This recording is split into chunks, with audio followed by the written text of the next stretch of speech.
হুগলি ব্যান্ডেল থেকে ট্রেনে চেপে চন্দননগরে প্রচার করলেন হুগলি লোকসভা কেন্দ্রের তৃণমূল কংগ্রেসের প্রার্থী অভিনেত্রী রচনা ব্যানার্জি।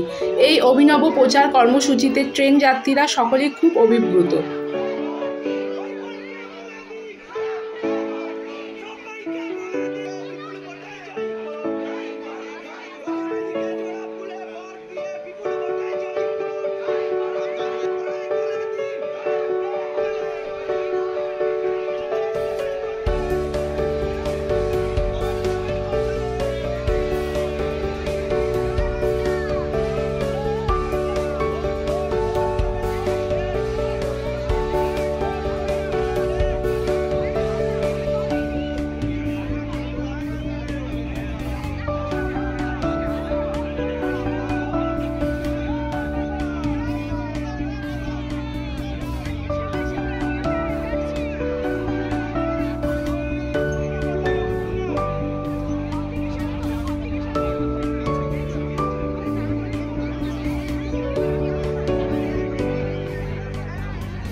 রচনা আপনাদের মাঝে একদম ট্রেনের মধ্যে এসেছে, কি বলবেন, দেখা হলো? হ্যাঁ নিশ্চয়ই, ওনার সঙ্গে তো আমরা অনেকদিন ধরেই আছি। ওনাকে আমাদের খুবই পছন্দ, উনি আমাদের পছন্দের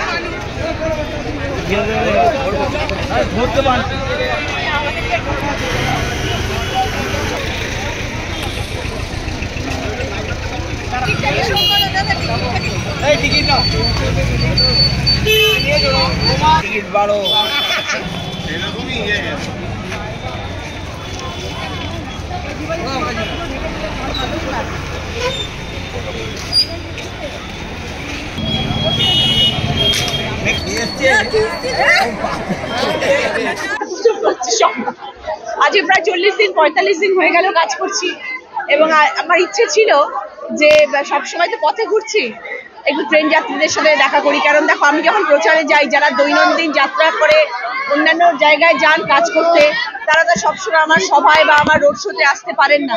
তো আমার ইচ্ছে ছিল সবার কাছে পৌঁছানোর, তো তাই জন্য ভাবলাম আজকে ট্রেন সফর করবো, যাতে কিছু মানুষের কাছে হলেও যেতে পারি।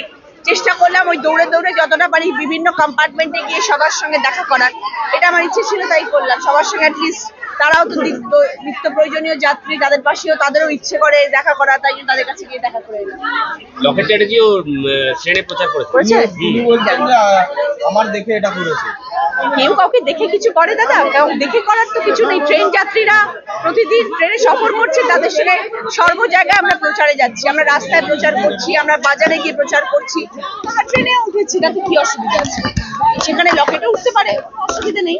আমি গঙ্গা পক্ষে গঙ্গা আরতি করেছি, বা তো সেখানে আমি সেটা আনন্দ করে করেছি, ও ফোটা করে প্রচার করেছি জলের ওপরে, আমরা গঙ্গা আরতি করেছি, গঙ্গাকে শ্রদ্ধা জানিয়ে। সেরকম যে যেরকম ভাবে পারছে করছে। ব্যান্ডেল থেকে চুচুড়া স্টেশন পর্যন্ত ট্রেনে জার্নি, কতটা কি অনুভব? অনেক ভালো লাগলো। ব্যান্ডেলসরা যেখানে বসে, যারা হাওড়াতে মালটাল নিয়ে যান, তাদের সাথেও কথা বললাম। প্রচুর জিনিসপত্র নিয়ে তারা প্রত্যেক দিন কষ্ট করে যান। স্কুল যাত্রীদের সাথে, কলেজ গার্লসদের সাথে কথা বললাম, তারাও মহিলা কম্পার্টমেন্ট আর কি, সেখানেও কথা বললাম, সেখানেও খুব ভালো লাগলো। সকলে যেখানে একসাথে ওঠেন, ছেলে মেয়ে সবাই একসাথে সেই কম্পার্টমেন্টে উঠলাম, তাদের সাথে কথা বললাম, যারা অফিস যাচ্ছে, ভালো লাগলো। তারাও খুব খুশি হলেন, কারণ তারা বলছে যে আমরা তো আপনার রোড শোতে সবসময় থাকতে পারি না, আপনি উঠলেন বলে আপনার সাথে দেখা হলো।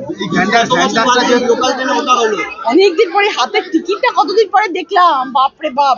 ট্রেনের টিকিট অনেকদিন পরে হাতে নিলাম, কিন্তু আমার খুব ভালো লাগে ট্রেন সফর করতে, আমি খুব ভালোবাসি ট্রেন যাত্রা, আমার খুব প্রিয় যাত্রা, কিন্তু রাত্রেবেলা শুতে পারলে আরো বেশি মজা লাগে। ট্রেনে তো যেখানে ঘুরলেন আপনি, ভ্যান্ডার কম্পার্টমেন্ট, সেখানে বেশিরভাগ চাষিরা থাকে, তাদের সাথে আপনি কথা বললেন? হ্যাঁ, তারা সব কেউ আম নিয়ে যাচ্ছে, কেউ মিষ্টির হাঁড়ি নিয়ে যাচ্ছে, কেউ বড়ি নিয়ে যাচ্ছে, সবার সাথে কথা বলা, সবাই খুব খুশি হয়েছে, সেটা হচ্ছে সব থেকে বড় কথা।